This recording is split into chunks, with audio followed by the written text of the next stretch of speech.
चलिए अब जरा हरियाणा चुनाव का चर्चा चलाए तो आपको ये भी बताते चलें कि प्रचार के रण में क्या हुआ आज। हरियाणा के चुनावी कुरुक्षेत्र में आज दिग्गजों के बीच जोरदार भिड़ंत हो गई। तारीख आज 1 हो चुकी है और 5 तारीख को वोटिंग है और 3 तारीख तक यानी अब केवल 2 दिन बचे हैं। तो 48 घंटे के भीतर लोग क्या करेंगे तो देखेंगे हम। लेकिन फिलहाल आज ये हुआ कि एक तरफ थे प्रधानमंत्री नरेंद्र मोदी तो दूसरी तरफ कांग्रेस सांसद राहुल गांधी। पीएम मोदी ने कांग्रेस को भ्रष्टाचार और परिवारवाद पर घेरा तो राहुल गांधी ने भी अग्निवीर, किसान, एमएसपी और बेरोजगारी पर भारतीय जनता पार्टी को कटघरे में खड़ा किया। दोनों के बीच जबरदस्त जुबानी जंग देखने को मिली है। देखिए इस रिपोर्ट में।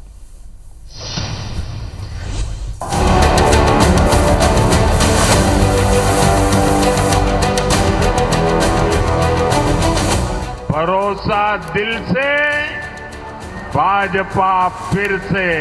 वो इसको खत्म करते हैं, हम इसकी रक्षा करते हैं। हरियाणा विधानसभा चुनाव का प्रचार अपने पीक पर पहुंच चुका है। एक एक वोट के लिए जोर आजमाइश तेज है। स्टार प्रचारकों की धुआंधार रैलियां जोर शोर से जारी हैं। इसी बीच प्रधानमंत्री नरेंद्र मोदी ने हरियाणा के पलवल में तो वहीं कांग्रेस सांसद राहुल गांधी ने सोनीपत में हुंकार भरी। राहुल कांग्रेस की विजय संकल्प यात्रा में शामिल हुए और रोड शो करते हुए बहादुरगढ़ से सोनीपत पहुंचे। राहुल गांधी ने जहां सत्ता में आने पर 500 रुपए में एलपीजी गैस सिलेंडर देने का वायदा किया तो पीएम मोदी ने कांग्रेस के वायदों को झूठा बताकर निशाना साधा। आज क्या है रेट गैस सिलेंडर का? 1200। मोदी जी भाषण में कहते हैं कि मेरी सरकार में 1200 रुपए का रेट हो गया है। नहीं कहते। हमारी सरकार आएगी, लिख के ले लो, 1200 रुपए वाला सिलेंडर 500 रुपए का आपको मिलेगा। लोकसभा चुनाव के दौरान उसने यही झूठ के प्रयोग किए थे। अब यहां हरियाणा में भी कांग्रेस उसका विस्तार कर रही है। राहुल गांधी ने नोटबंदी, जीएसटी और महंगाई का मुद्दा उठाया। आरोप लगाया कि मोदी राज में अमीर और अमीर हुआ तो प्रधानमंत्री मोदी ने कांग्रेस पर देश की बड़ी समस्याओं को टालने और उलझाने का जिम्मेदार बताया।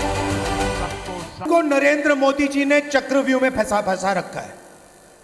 सबसे पहले नोटबंदी, उसके बाद गलत जीएसटी, उसके बाद अरबपतियों को, 2-3 अरबपतियों को बैंक का सारा पैसा पकड़ा दिया। कांग्रेस ने देश के लिए जरूरी हर विषय को उलझाए रखा। वो उलझाने में एक्सपर्ट रहे हैं। पीएम मोदी और राहुल गांधी के बीच जुबानी जंग केवल मुद्दों तक सीमित नहीं रही बल्कि दोनों ने एक दूसरे पर व्यक्तिगत वार भी किए। आपने अभी जो इन लोगों से मजा करवाना है करवा लो, जितना इनको नचवाना है नचवा लो, मगर जब हमारी सरकार आएगी तो हम इन लोगों को नचवाएंगे, इन लोगों से मजा करवाएंगे। अब हमारे मुख्यमंत्री जी सैनी जी को भी गालियां देते हैं। हमारा और कोई गुनाह नहीं है। हमारा गुनाह यही है कि हम ओबीसी अति पिछड़ी मां की कोख से पैदा हुए हैं, इसलिए गालियां दे रहे हैं। हरियाणा भले देश का एक छोटा राज्य हो लेकिन इसके विधानसभा चुनाव के नतीजे दूरगामी हो सकते हैं। बीजेपी अगर हैट्रिक लगाने में कामयाब रही तो इसे मोदी लहर का असर माना जाएगा। वहीं कांग्रेस की जीत टॉनिक का काम करेगी। इंडिया गठबंधन में कांग्रेस का रसूख बढ़ेगा।